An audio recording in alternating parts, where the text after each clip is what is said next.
নমস্কার বন্ধুরা, village kitchen চ্যানেলে আপনাদের অনেক অনেক স্বাগত জানাচ্ছি। তো আজ আমি এখানে 3টে মাছ নিয়েছি আর এই 3টে মাছ দিয়েই কিন্তু আজকে রেসিপিটা বানাবো। তো আপনারা কিন্তু পুরোপুরি ভিডিওটা দেখবেন। তো এই মাছের সঙ্গে আরেকটা নিয়েছি বেগুন। তো এই বেগুনটাও আমি চাক চাক করে কেটে নিচ্ছি। তো এরকম সাইজে রাখলেই কিন্তু হয়ে যাবে। তো ঘরে যদি খুব কম মাছ থাকে তাহলে কিন্তু এভাবে খুব সুন্দর একটা রেসিপি বানানো যায়। তো আশা করছি আপনাদের এই ভিডিওটা কিন্তু ভালো লাগবে। তো দেখুন বেগুনটা কেটে নিলাম। তো বেগুনটা কিন্তু আমি আগে থেকেই ধুয়ে নিয়েছি। তো এবার নুন হলুদ মাখিয়ে নিলাম। বেগুন আর মাছ দুইটাতেই কিন্তু আমি নুন হলুদ মাখিয়ে নিয়েছি। আরও কেটে নিয়েছি পেঁয়াজ, রসুন, কাঁচা লঙ্কা আর টমেটো। তারপর গ্যাসের ফ্লেম অন করে দিয়ে কড়াই বসিয়ে দিলাম। কড়াইটা একটু গরম করে নিয়ে দিয়ে দিব পরিমাণ মতো সর্ষের তেল। তো আজ আমি সর্ষের তেলেই রান্নাটা করব। তেলটা গরম হয়ে গেছে। তো এবার আমি মাছটা ভেজে নিচ্ছি। তো মাছটা কিন্তু সেদ্ধ করেও বানানো যেতে পারে, কিন্তু এভাবে ভেজে নিলে অন্যরকম একটা স্বাদ আসে। তো দেখুন মাছটা কিন্তু আমি লাল লাল করে ভেজে নিচ্ছি।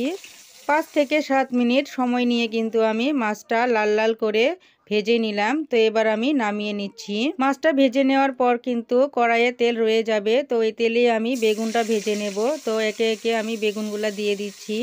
তো বেগুনটাও কিন্তু লাল লাল করে সুন্দর করে আমি ভেজে নেব উল্টে পাল্টে। তো দেখুন উল্টে পাল্টে দিলাম। তো ভাজা কিন্তু হয়ে গেছে। তো এবার আমি প্লেটে নামিয়ে নিচ্ছি।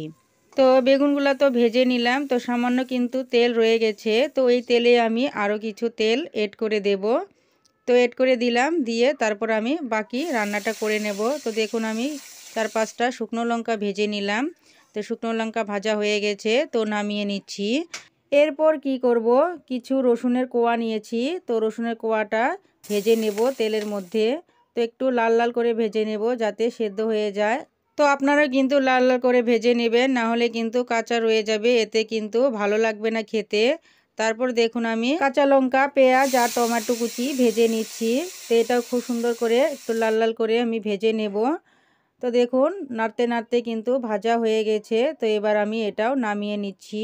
এখানে একটু ছোট টিপস রয়েছে। এখানে আমি টমেটো কুচি দিয়েছি, কারণ টমেটো কুচি দিলে একটু একটু টক টক লাগবে, ভর্তাটা খেতে কিন্তু খুব ভালো লাগবে।